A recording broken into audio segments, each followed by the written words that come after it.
Parenting is more robotic than you think.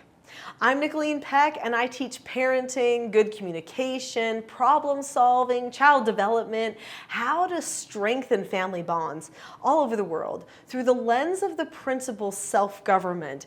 And in this video, we're talking about how parents are robots.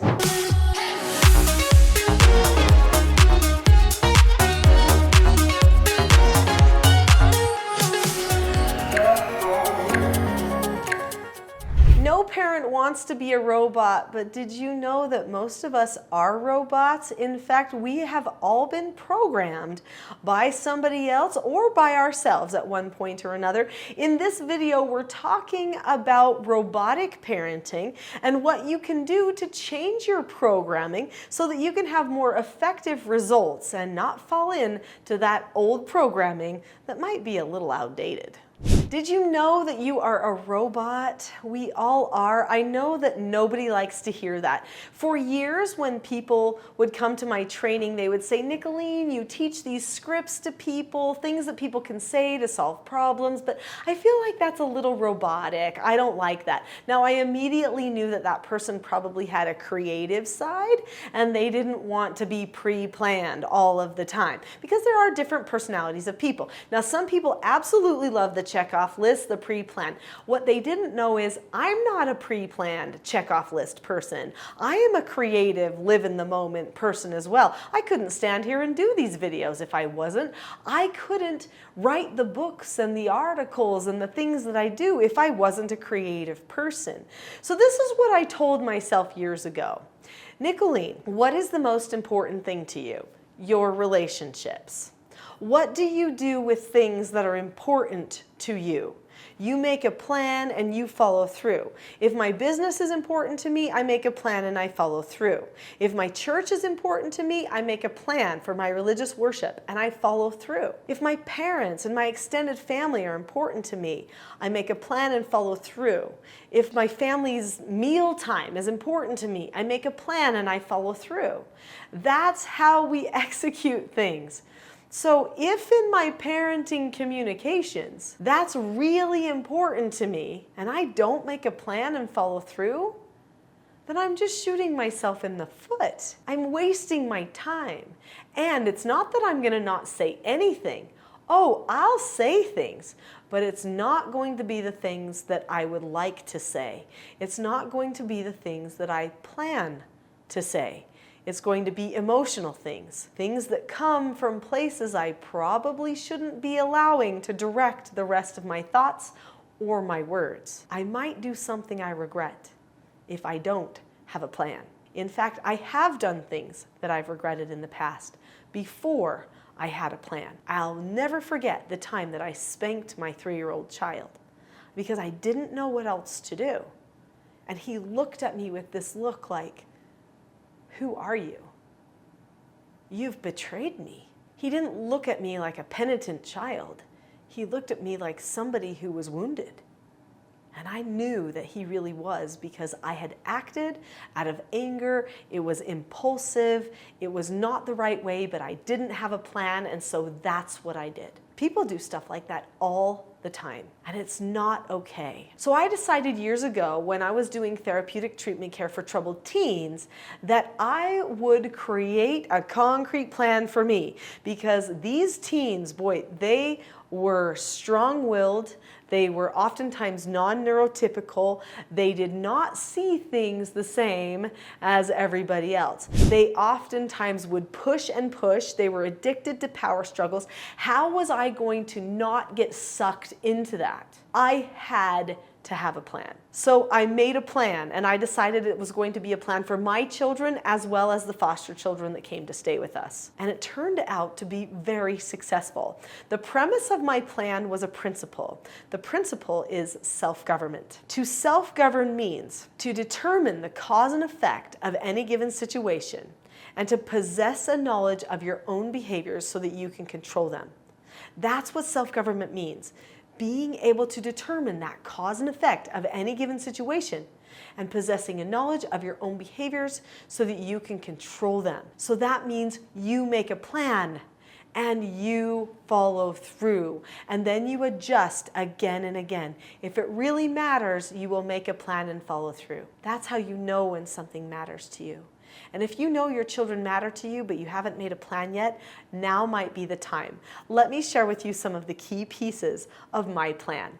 But before I do, is this interesting for you? Then click that subscribe button. So what are the key pieces to the self-government plan? Well, in order to create an environment where a person learns self-government, you have to have a certain type of a tone. That's a feeling that you carry with you, or a feeling that's in your home, and then a certain type of a structure. Now, there are many elements that impact the tone. Do we feel like we're united or not? Look at this book. It's called Parenting a House United, because that is one of the key tone elements. Are we working together as a group, or is it each person in this family for themselves? Do you have a tone of love, mercy, justice, acceptance, peace, trust, truth, honesty, consistency? There are a lot of words that really help us understand what type of a tone you would need to have a self-governing environment. Then you need a certain type of a structure. What type of structural elements does a family need in order to be self-governing? Well, number one, each person needs to recognize that they have a responsibility for themselves. They have to choose. Every person has what's called agency, or the ability to choose. This means that I can't make my child do something, or make my spouse do something, or think a certain way, or feel about me a certain way. That's up to them. I have to acknowledge that, and that means I have to empower that piece. I've got to teach them the skills that they need, hopefully based on principles, so that they will be long-lasting, so that they can have the recipe for success. So I do teach skills and principles. Everything is principle-based in this book, Parenting a House United. And I highly recommend, if you really want to learn all of it, at least read this book. If not, go into more detail in the TSG parenting course. There are other books that break down some of the skills and make it easier to teach those skills to the children. These books here each teach one of the 4 basic skills to children. So what are some of the scripts that we're going to use? They are part of our skills. So this skill, London LeRae says, okay, teaches the skill following instructions. That's the basic of all basic skills. If your child will not follow your instruction, you can't actually parent your child. You can't, because the roles are completely frustrated. The parental authority is non-existent, which means the family's in a state of dysfunction. The child will not be able to be their role. They will not be able to be the learner or the child if the parent doesn't do the teaching. You have to teach them this skill. So what are the steps to following an instruction? You look at the person, keep a calm face, voice, and body, say okay or ask to disagree appropriately, do the task immediately, and then check back. Those are the steps. The children can learn these steps even when they're very young. A 2-year-old child can learn these steps. My 2-year-olds all did. Okay, so what about this book here, Porter Earns a Quarter? That teaches accepting no answers and accepting criticism. There's 4 steps for that. This book, Accepting Consequences. A person can't learn self-government unless they get the opportunity to accept their own consequences. This has 6 steps to it. Then this skill here, which is usually the children's favorite skill, especially once they get a little bit older, this Page Takes the Stage teaches the skill disagreeing appropriately. This is how they have a say. They get to explain themselves to their parents, and they also get to seek to understand the other person, which means they have to do some front brain work and not stay in midbrain where everything is very emotional. So these 4 basic skills take care of 99% of all of the behavior problems of the children. And these are scripts. They learn how to do these things. These are some of the vital scripts. Now, in the book Parenting a House United, there are other scripts. Scripts for the 5 teaching styles that parents will want to use so that they can correct the problems and teach their children cause and effect. This will help the children establish better practices going forward. Also in this book, we talk about having meetings, having a family standard, teaching the children how to do problem solving. These are all going to be processes, so kind of like scripts, that help you deliberately choose self-government as a family.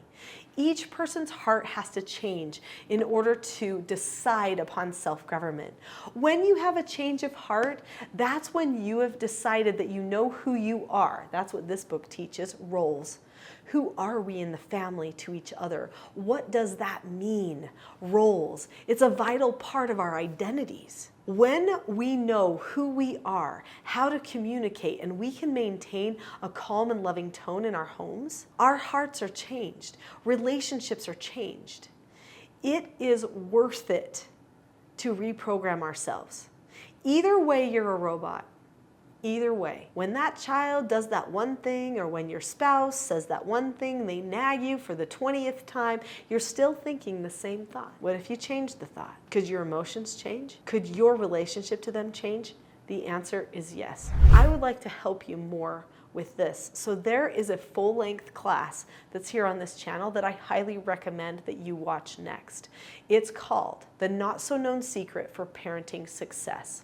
Click on the link to that video now. I'll see you there.